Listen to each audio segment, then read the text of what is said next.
राष्ट्रीय महासचिव और पूर्व केंद्रीय मंत्री माननीय दसई चौधरी जी और हमारे अति अनुसूचित जाति प्रकोष्ठ के प्रदेश अध्यक्ष और पूर्व मंत्री माननीय संतोष निराला जी, माननीय पूर्व विधायक अरुण माझी जी, आप उपस्थित print media, electronic media, social media, छायाकार सभी साथीगण, आप सबों का हार्दिक स्वागत है। ऐसे राजनीतिक पार्टी हमेशा प्रेस कॉन्फ्रेंस क्या करते हैं, लेकिन कोई खास मौके पर, अवसर पर कुछ का साझा करने का मौका मिलता है तो प्रसन्नता होती है। हमें यह बताते हुए काफ़ी प्रसन्नता हो रही है कि पार्टी ने जो निर्णय लिया था पूरे बिहार के 101 अनुमंडल में भीम संवाद करने का, जिसके लिए 4 टीम बनाई गई थी। चारों टीम के सभी सदस्य और सभी अनुमंडल के सभी हमारे पार्टी के नेता और कार्यकर्ता सभी जगह जो हमारे भीम संवाद कार्यक्रम को सफलतापूर्वक करने का काम किया, जिसमें बाबा साहेब अम्बेडकर जी के विचारों, आदर्शों और माननीय मुख्यमंत्री नीतीश कुमार जी के कार्यों को, जो उनके पद चिन्ह पर चल रहे हैं, उनके कार्यों को बताने का काम और पर्चा के माध्यम से, स्टिकर के माध्यम से घर घर तक पहुंचने का काम हमारे पार्टी के कार्यकर्ता द्वारा किया गया। उसके लिए मैं साधुवाद देता हूं सभी कार्यकर्ता को और पार्टी के टीम के सभी लीडर को। और जिस बाबा साहब की स्मृति में हम लोग जो महायज्ञ का शुरुआत किया, इसकी पूर्णाहुति 14 अप्रैल को बाबा साहब की जयंती के अवसर पर किया जाएगा। और बाबा साहब की जयंती बिहार के सभी पंचायत, जो 8386 पंचायत है, सभी पंचायतों के सभी और वार्डों में बाबा साहब की जयंती मनाई जाएगी। और वहाँ भीम चौपाल कार्यक्रम लगाया जाएगा। और पटना में इसी पार्टी मुख्यालय के इसी कर्पूरी सभागार में पटना महानगर के कार्यकर्ता और यहाँ के जो लोकल नेता और हमारे शीर्ष नेता माननीय मुख्यमंत्री जी,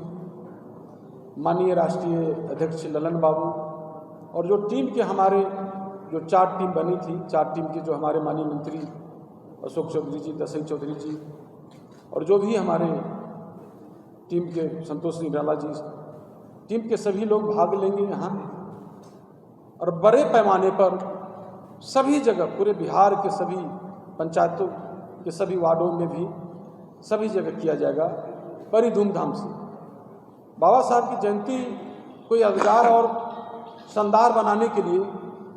एक दिन पूर्व 13 की संध्या 7 बजे करीबन सभी जगहों पर बाबा साहब का हर पंचायत में तैल चित्र पर दीप प्रज्वलित कर प्रकाश उत्सव मनाया जाएगा। और उस दिन यहाँ पटना मुख्यालय में पार्टी कार्यालय से लेकर इनकम टैक्स होते हुए और जो हाई कोर्ट के नज़दीक जो हमारे बाबा साहब का जो प्रतिमा है, वहाँ जाकर जो 132वां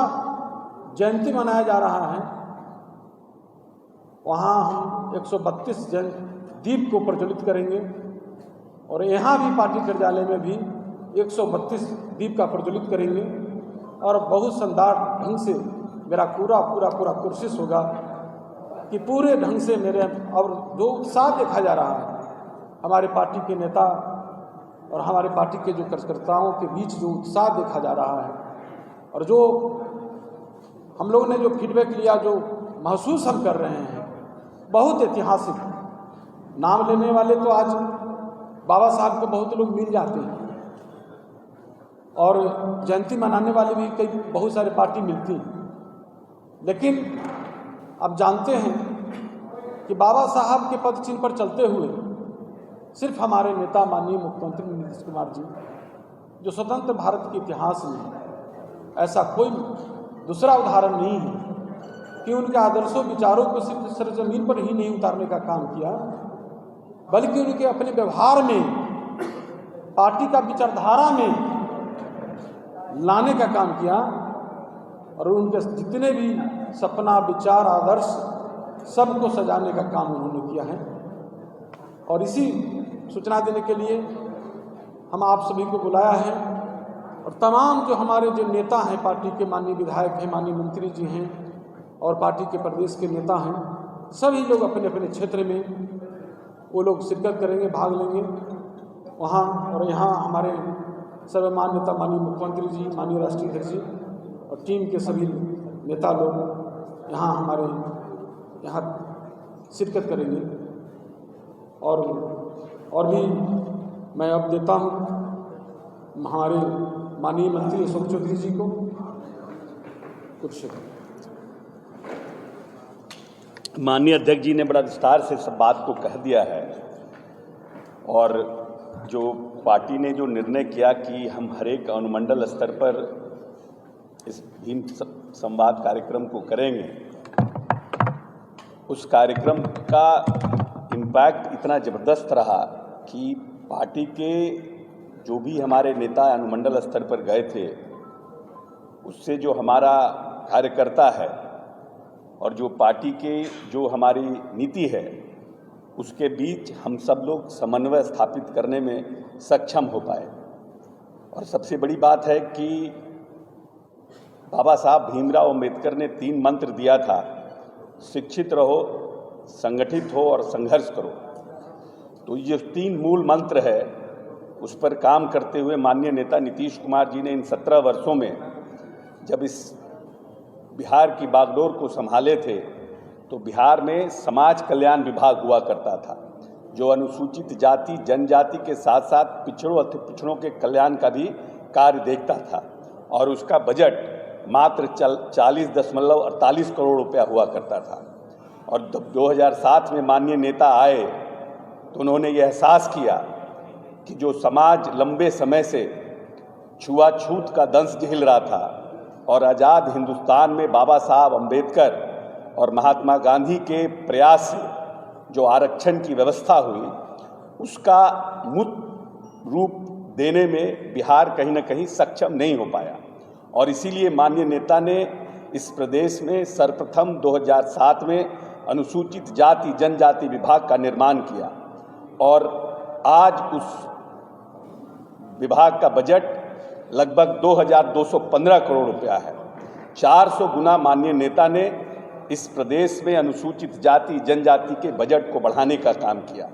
और मैं समझता हूं कि नीतीश कुमार ही एक ऐसे नेता हैं जिन्होंने पूरे देश में आज़ादी के बाद अनुसूचित जाति जनजाति के लिए अपने कार्यकाल में इतना गुना 400 गुना बजट बढ़ाने का काम किया। कोई दलित मुख्यमंत्री भी अपने प्रदेश में ना इतना ज़्यादा आर्थिक, सामाजिक और राजनीतिक रूप से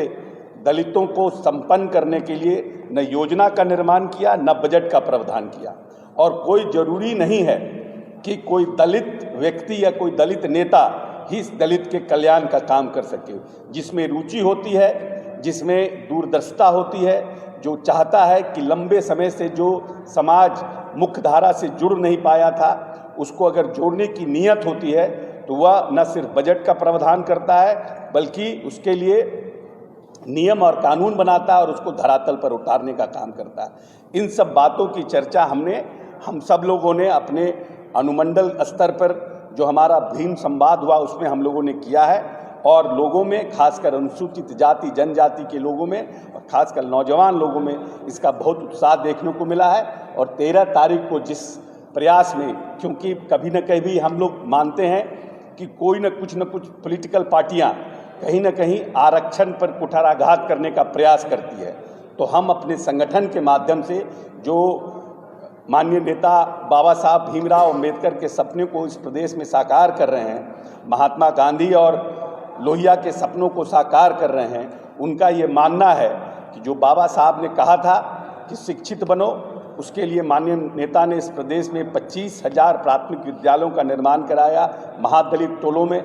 2.5 लाख अतिरिक्त वर्ग कक्ष का निर्माण कराया इस प्रदेश में, और जो बच्चे हमारे अनुसूचित जाति जनजाति के स्कूल के बाहर थे उनको स्कूल में लाने का काम किया। और हम अपने संगठन के माध्यम से